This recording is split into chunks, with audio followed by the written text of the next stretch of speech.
Le tout début de rencontre et de très grosses occasions tournefeuillaises face à des Occitans visiblement beaucoup trop timorés auraient pu laisser présager d'une très claire domination haut-garonnaise dont il ne fut jamais réellement cas.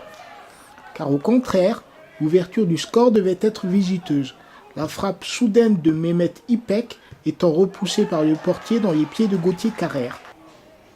Et malgré leur infériorité hiérarchique face à des locaux évoluant eux au plus haut niveau régional, les visiteurs feront souvent montre de quelques mouvements collectifs bien huilés pour inquiéter encore l'arrière-garde adverse, lorsque Tournefeuille, pour sa part, ne bénéficiait pour situation réellement favorable que des seules tentatives de Ryan Duarte ou Hilal Zitoun. Je suis un peu déçu pour les garçons, parce que comme je leur explique, la Coupe de Mardella, c'est pour eux. Donc c'est leur aventure, donc déçu que ça se termine aujourd'hui, parce que je pense qu'on méritait un petit peu mieux. Après voilà, on a perdu le fil du match en deuxième mi-temps, les changements ont amené un plus et petit à petit on a commencé à reculer.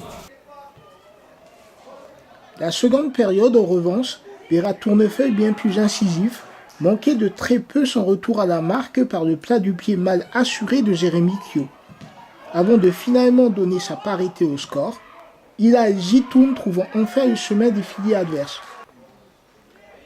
Eos, qui courbera parfois les signes, devait cependant rester dangereux en touchant le poteau avant d'obtenir pour récompense une séance de tir au but, où deux malheureux essais permettront enfin aux locaux de décrocher billet pour le prochain tour de Coupe Gambardella. On fait un peu de plaisir après les efforts consentis, oui, parce que jusqu'à présent les choses n'ont pas trop tourné à notre faveur.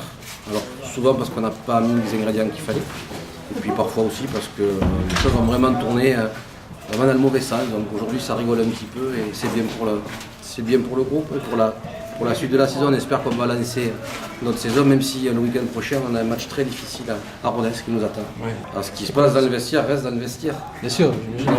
On a juste recadré quelques petits points, effectivement, jouer plus haut, avec un bloc avec des lignes plus serrées, et puis surtout on a insisté sur la nécessité d'être meilleur dans les duels et d'aller de l'avant.